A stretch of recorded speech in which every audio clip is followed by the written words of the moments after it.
Hi, my name is Megan. I'm a co founder here at the Greenlit Fest. Delighted to announce Literature Across Borders, a special literary exchange that we've curated this year at the Greenlit Fest to take green books across borders and find new readers for them. In the pilot edition of this exchange, we have students from the MA Writing for Young People program at Spa University in the UK and students of the MA English program at Ashoka University in India looking at books on the environment that have been published for young readers in both of these countries.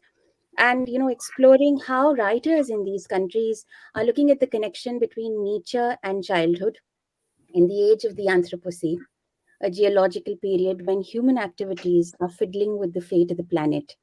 To talk to us a bit more about this exchange, I'm delighted to have with me Alexia Casale, the the course leader of the MA at Bath Spa, and Alexander Phillips, an assistant professor at the MA English program at Ashoka University. So I'm going to just start off by asking, the ME English and the ME Writing for Young People program are not traditionally sort of environmental programs. So how do they look at the intersection between literature and environment? And what is your own sort of role and interest in this intersection? Lexi, we'll go with you. Thank you so much. So, our course is all about writing for young people ages 0 to 18. But of course, young people are very interested in the environment and the fate of the planet. So, wildlife themes, environmental themes, climate crisis themes are becoming much more common in literature for children and young people of all ages. So, of course, those who are writing those books are really interested in engaging in what is that, what can we find out about it? And of course, if we're going to save the planet, we can't just do it country by country. So, as writers, it's really rich territory to think about what's happening in other places. How are people approaching that through story, through books? How does the publishing industry interact with that in different countries? And what's the wider social response to that? But particularly on our course, I was talking to our students about this in preparation for this talk, and one of them, Rebecca Curtis, who will be involved in some of the other activities, said to me, I think hope is really central. I think when we're writing for children, it's really important that even when we tackle really serious things, there's always hope. And I think that comes back to the idea that when we write for young people, we never want to write down to, we want to write with, we want to read with. We value these books as adults as much as we do as when we're children, which is why we write them. And so I think the idea there is by writing about these things in a serious manner, but with hope, we can empower children to feel, I understand a bit more about what's going on. I understand my place in it. I understand what I could do to have power and to change things. And I understand what later on I can do as I get older. So I think that was quite a nice little snippet from our students. So I think that's very much in line with how our course looks at things. We read these books as writers and look at how they fit in our industry and in the world, because we don't think books are just about business. Of course, they're art, but they're also change, their connection.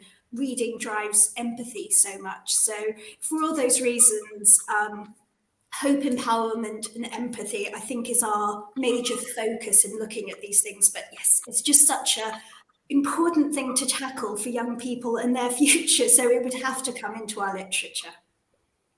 Thanks, Lexi. Alex?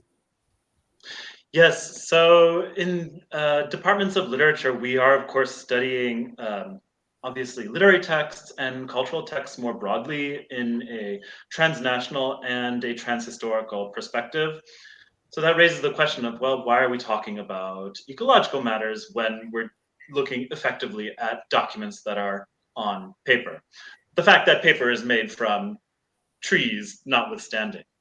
Well, my answer to that is that if we really want to understand global environmental stress and the climate crisis, if we really want to think seriously about what it would be like to live on a warmer world, we are not going to do that. We're not going to do it effectively if we don't understand the cultural and political issues around that. So as an English professor, I'm thinking about poetics and aesthetics And these are at least as important to understanding environmental matters as any kind of hard numbers. Um, and you could trace this back to, you can trace this back to Immanuel Kant, for instance, right? That, I mean, one of the points that Immanuel Kant makes is that with the mathematical sublime is that, I can give you a really big number, but that doesn't become meaningful unless it's relative to my own body. Translated into the climate crisis, I could give you, I could tell you that the current carbon content of the atmosphere is 425 parts per million, but that doesn't mean anything, except unless we have a sense of what is the quote unquote norm, unless we have a sense for the shock and uncanniness of a changing climate. All of these are aesthetic categories. Just to say that an environment is quote unquote degraded, that's not a scientific judgment. That is an aesthetic judgment. And aesthetics is legitimate. And once we're talking about aesthetics, we're in the territory of those of us who study literature and culture. So in my own case, I do teach classes on climate change. I teach classes on environmental stress. I teach these also in historical perspective, because the reality is that the science of global warming is almost as old as the hydrocarbon economy itself. The earliest discoveries go back to the 1850s, and the discovery of the global warming effect is from 1896 with Svante Arrhenius. And also when we look at particularly science fiction, like books by people like Kim Stanley Robinson, the question at stake here too is how can we imagine what a life might look like on a warmer world? This is the work that literature does, and this is why it is important to sit down and think and read books as we head towards a very uncertain future. Right. So, what would you say about student interest in this, area, Alex? So there is considerable student interest. I mean, for understandable historical reasons, students understand that this is a generational issue. It's a matter of life and death for them, that global warming, as they once said of the revolution, global warming says, I was, I am, and I will be. And students are interested in understanding those realities from a more holistic perspective, not just in terms of science, but also in terms of politics and in terms of culture. So students at Ashoka University have the opportunity of pursuing theses on this topic. I have mentored several student theses on various environmentally related topics. I, of course, offer classes around environmental literature, environmental politics, environmental aesthetics, and plenty of students sign up for them. In short, students understand where they are at a point in history, and they want to understand it. They want to think through it, see what insights literary authors can, I don't want to say give, but at least that we as scholars can think with. Lexi? So we're in a slightly different position in that we have sister master's degrees. So we have an MA in nature and travel writing, we have an MA in environmental humanities, which have a very large creative component. So they are the writers who are focused solely on this. And our MA is very specifically writing for young people up to 18. But I think that that says a lot, that this is such an important theme for our writers. And we write to discover, to think about the world, but we mostly write when we're looking towards publication, which our students are, to connect to other people. Not necessarily to tell them things, but to discuss things. Here is a story. How does that help us think differently about ourselves, about our place in the world, about other people's place in the world, about how all of that comes together? So literature, and particularly writing, because these are creative writers, my students, are looking towards what can we do through the medium of creating stories and engaging children specifically in that process. How can we make this scaffold this for them, because at the moment it's, for many children, it's just very frightening, very hard to understand, what can I possibly do faced with the scale of this. So making that not just comprehensible, but as we were talking about earlier, hope and empowerment, but also how can that become more of a discussion? How can that become something that happens between people and we can come together and do something about it? So in terms of, if we have no hope, it's very hard to see that there's any point in action. So a lot of this is aimed at triggering action, but not in a go and do it, here's a message. That's not really the modern UK publishing industry for children. It's much more, here is a problem, here are how some people tackle it. What do you want to do? How does that help you have your own agency to decide your role in this, and allow you to connect to other people through understanding a range of perspectives? So I think that's why the international element of this is so important. We can't do it alone. We have to understand how to reach out. And I think books are a great way of helping people walk in other people's shoes, think in other ways. And, in a small sense, we just want to change the world. It's only that. It's interesting, right? Because I mean, at the MA in Badspa, we're looking specifically at young people's literature. But I think, Alex, on your end, you're looking at more of literature for in the adult category, I suppose. Quote But unquote. yes, yes, that's true.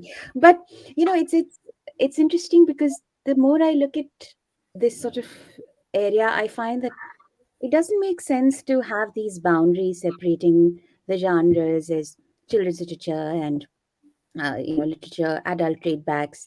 I think it's all, I think, literature that needs to be assimilated and read and sort of understood.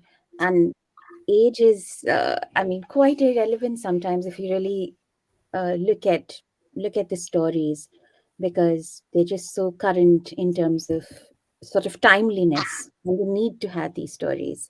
So on that note, I think I'd want to ask you a little bit about, because in this exchange we are looking at young people's literature, of course, but as I just said, literature for everyone in that sense.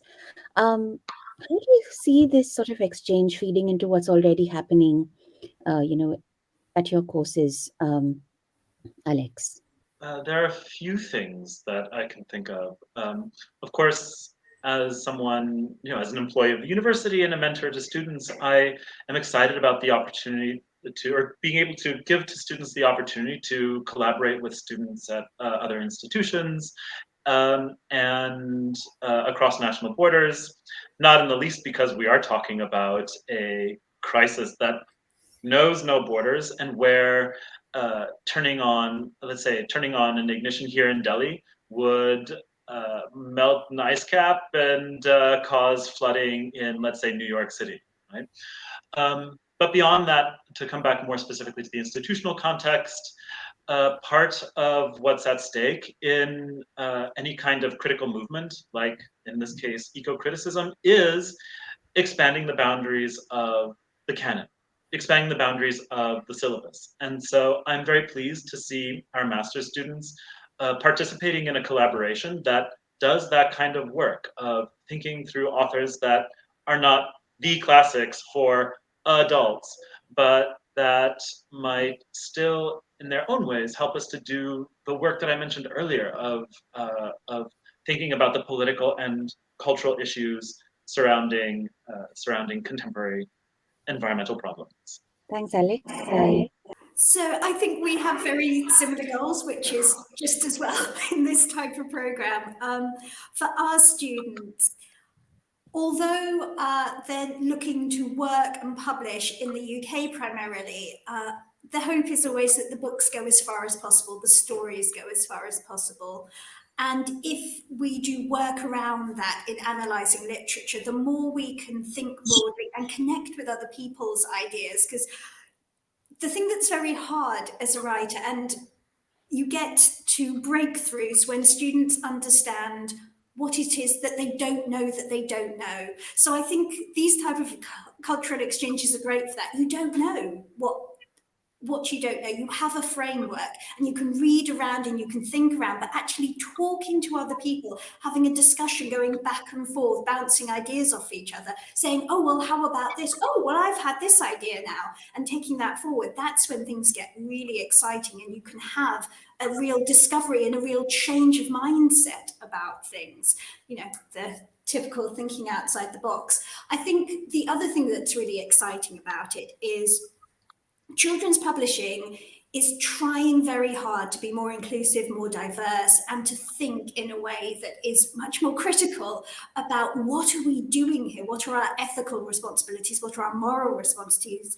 You know, if books are such empathy engines, we have a real role in society. We have to take that seriously, as well as hopefully having a lot of fun and producing books that kids want to read and enjoy, and all the things that come out of pleasure and fun. So we're not discounting that as well.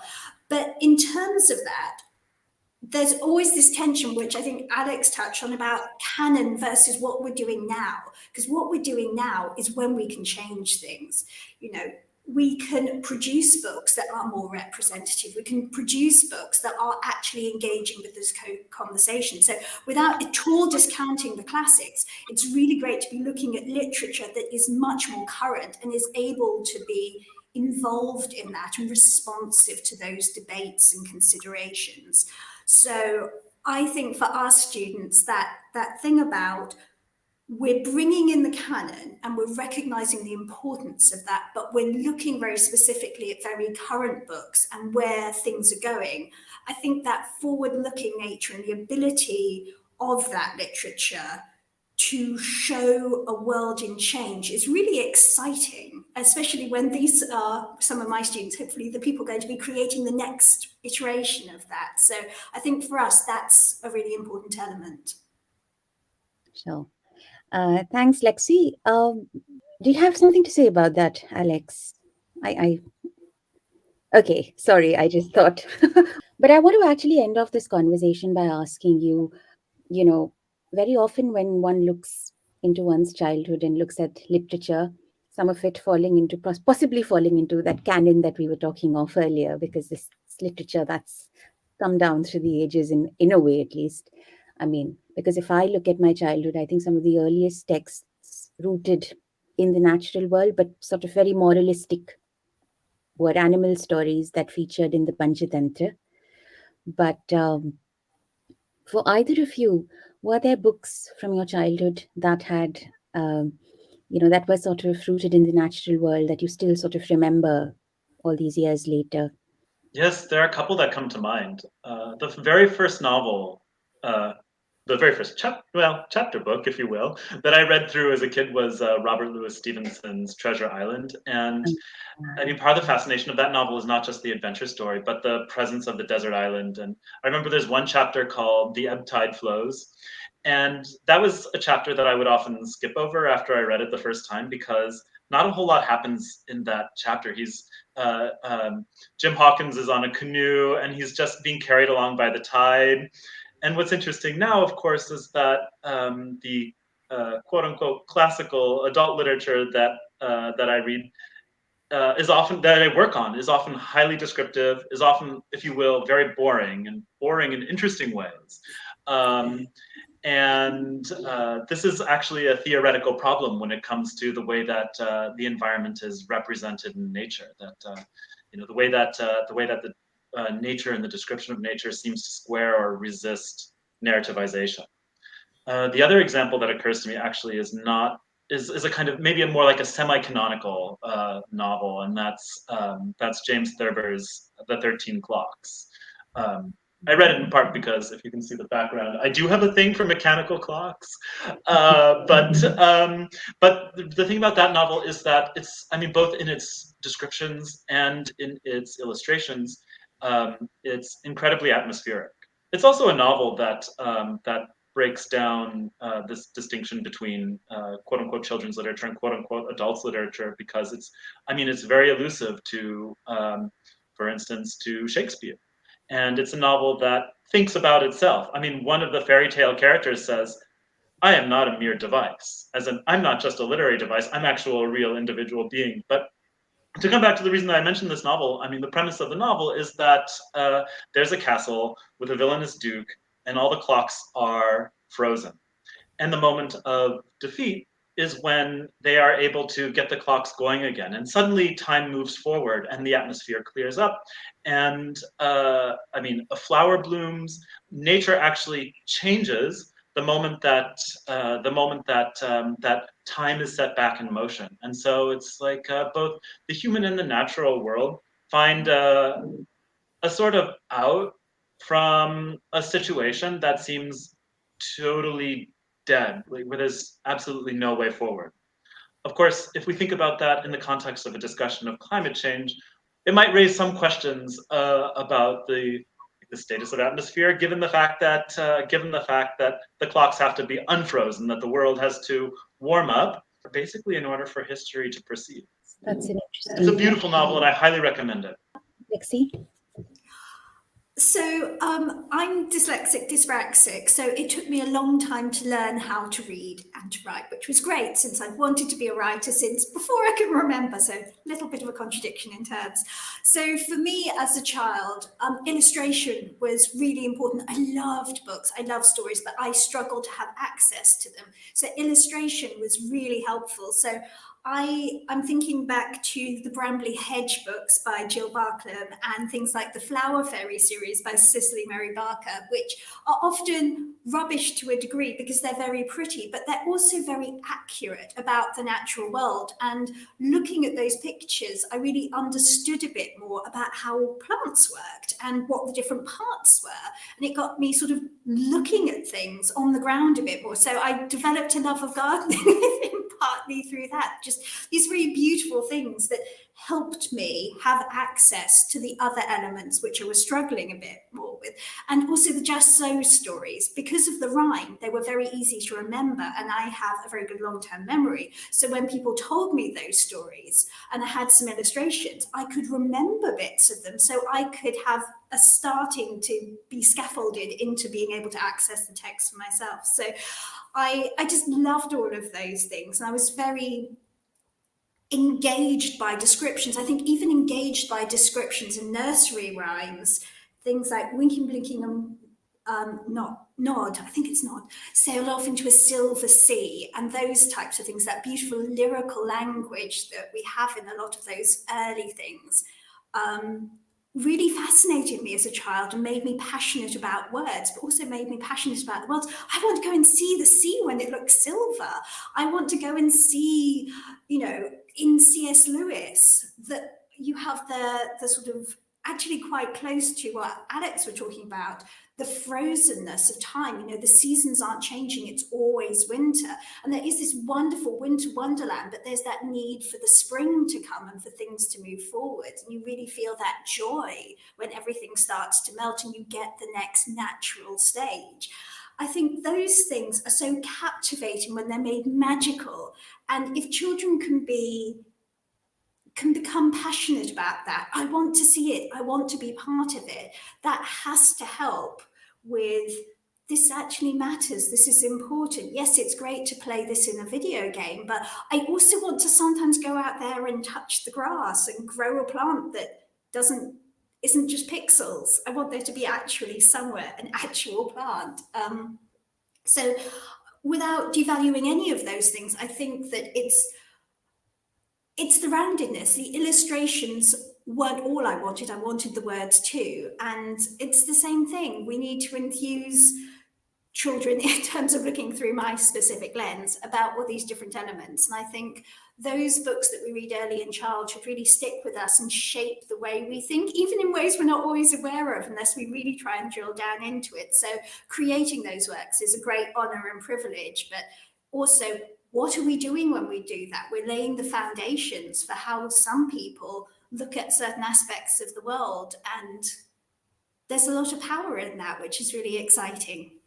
No, this thing about children's literature, I mean, I had a conversation with a couple of authors many months back, and they said that, it's a privilege actually to write for children because you're playing a role in someone's childhood, and that's going to somewhere down have some impact on their lives in ways that they may not always be able to tell, but they'll just be, hanging in there somewhere, influencing some of the life choices that they go on to make. And I thought that's a very wonderful thought. I mean, to take writing for children as a privilege and to write it, from that viewpoint is, I thought, a very nice way of looking at it. We don't always look at it like that, but yeah. Anyway, on that wonderful note, I'm going to thank you both for joining me today and having this short exchange of sort of ideas on this exchange of books, and what we can hope to see from the students in the coming months. I'm very excited to see them share their thoughts. And also a huge thank you to both of you for having your students as part of this exchange. I think, thank you so much.